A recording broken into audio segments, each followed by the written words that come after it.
On a cold winter night in Cedar Rapids, Iowa, in December of 1979, a 20-year-old college student walked out of a shopping mall and never made a home. Her name was Michelle Martinko. She was smart, kind, well-liked, and had just finished Christmas shopping. Within hours, she would be brutally murdered in the parking lot of Westdale Mall. For nearly 4 decades, her killer vanished into the background of ordinary life.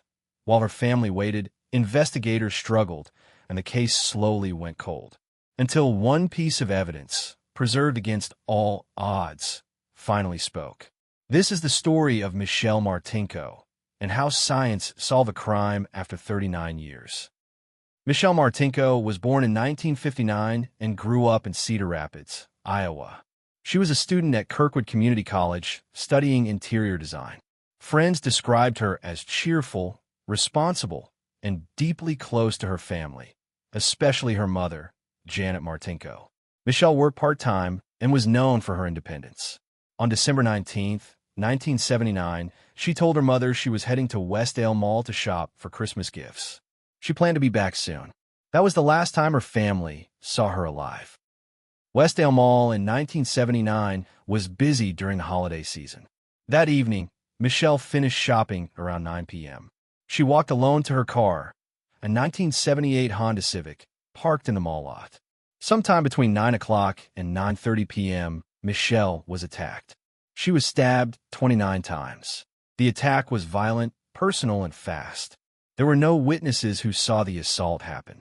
Around 10 p.m., Michelle's car was discovered by a mall security guard. Inside, they found her body slumped in the driver's seat. Blood covered the interior. The driver's side door was open. Her purse was inside the car. Nothing appeared stolen. This was not a robbery. The Cedar Rapids Police Department launched an immediate investigation. Detectives believed Michelle was targeted while unlocking or entering her car. There were signs of struggle, but no clear suspect.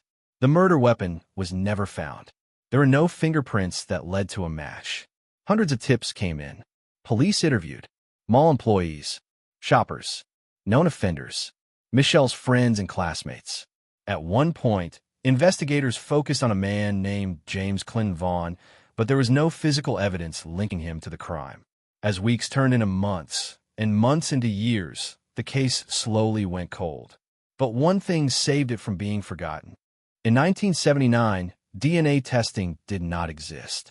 But investigators carefully preserved Michelle's clothing and collected biological evidence from the crime scene, including material found on her clothing believed to belong to the attacker.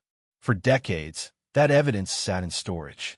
Michelle's mother, Janet, never stopped pushing for answers. She regularly contacted police, asking if new technology could help. In the early 2000s, DNA testing became more advanced, but still not advanced enough. Then, in the 2010s, everything changed. In 2017, Cedar Rapids police sent preserved evidence to a forensic lab for modern DNA analysis. This time, the results were different.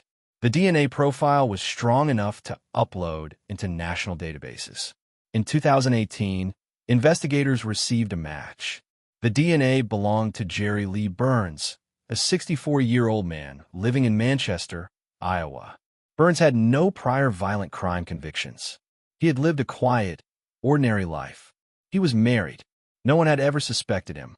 Police secretly followed Burns and collected discarded items, including a straw, to confirm the DNA match. It was a match. After 39 years, the killer had a name. On December 19, 2018, exactly 39 years to the day after Michelle's murder, Jerry Lee Burns was arrested. He was charged with first-degree murder. Investigators believe Burns encountered Michelle randomly in the parking lot and attacked her in a sudden, explosive act of violence. There was no prior connection between them. No motive that made sense. Just opportunity. Burns pleaded not guilty.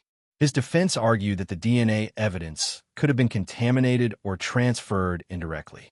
But prosecutors presented a clear case. DNA found on Michelle's clothing matched Burns. The probability of the DNA belonging to anyone else was astronomically low. Burns could not explain how his DNA ended up at the scene. In February 2020, After a 2-week trial, the jury reached a verdict. Jerry Lee Burns was found guilty of first-degree murder. He was sentenced to life in prison without the possibility of parole. For Michelle's family, the verdict brought closure, but not peace. Her mother, Janet Martinko, spoke publicly after the trial, saying she was grateful to finally know who killed her daughter. But nothing could bring Michelle back. Michelle Martinko was 20 years old. She never got to finish college, never got married, never got the life she deserved. The Michelle Martinko case changed how cold cases are viewed. It proved that evidence matters, even decades later. DNA technology can speak when witnesses cannot. Justice does not expire. Because investigators preserved evidence in 1979, science was able to solve the case nearly 40 years later. And because one family never gave up, Michelle's name was not forgotten. Michelle Martinko left her home to buy Christmas gifts. She never came back, but her story did not end in silence. After 39 years, the truth came out, and the person responsible will never walk free again. This has been Truth Trove Stories. If you believe forgotten victims deserve to be remembered and cold cases deserve answers, subscribe and stay with us. Because some truths take time to surface.